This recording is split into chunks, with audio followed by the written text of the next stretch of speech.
তেলে পোয়া মাছ ঝিঙে আর টমেটো দিয়ে একটা রেসিপি করেছি। তেলে পোয়া মাছটি আমি ভালো করে ধুয়ে কেটে আধা ঘন্টা আগে হলুদ আর নুন দিয়ে মেখে রেখেছি। সঙ্গে একটু কাঁচা লঙ্কার গুঁড়া দিয়েছি।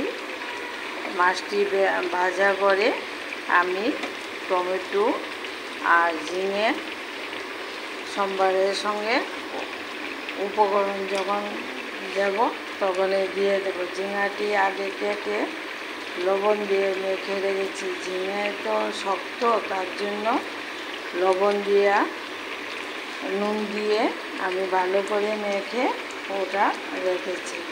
আমি ফোড়ন দিয়েছি তেজপাতা, পেঁয়াজ কুচি কুচি করে কেটে রেখেছি, গোটা জিরা, মরিচের গুঁড়া, রঙের জন্য কাশ্মীরি লঙ্কা, ধনিয়ার গুঁড়ো, জিরার গুঁড়ো, আদা পেঁয়াজ পেস্ট, কাঁচা লঙ্কা বাটা আর হলুদ নুন তো কমনই, ওটি দিয়ে আমি ঝিঙে টমেটো দিয়ে তেলে পোয়া মাছ রেসিপিটা করেছি। দেখো মাছটা কত বড় একটা মাছ এনেছে।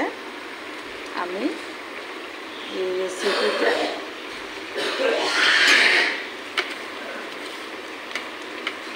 করেছি। এখন কয়েকটা দেশি ধনিয়া পাতা আছে, ওগুলো দিয়ে দেব। ধনিয়া পাতাটা মিশিয়ে নিই।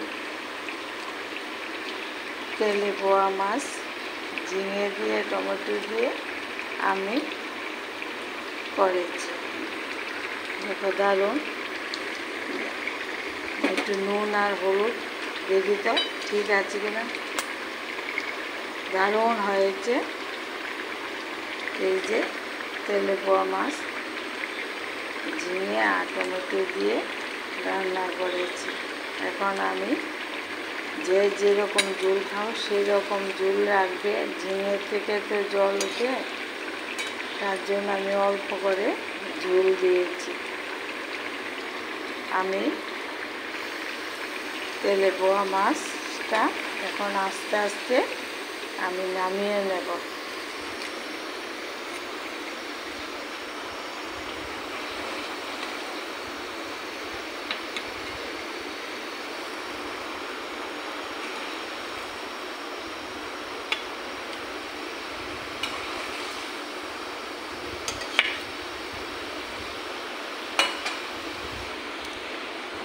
দেখো 4 পিস তেলে পোয়া মাছ নিয়েছি, ঝিঙে আর টমেটো দিয়ে রান্না করেছি।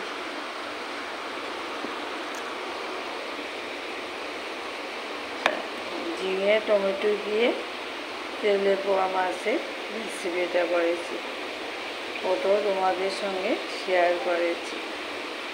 দেখেছো, তোমরাও একদম তাজা তেলে পোয়া মাছটা, আমরা তো আর পুকুর খাল বিল নেই, আমরা বাজার থেকে এনেছি।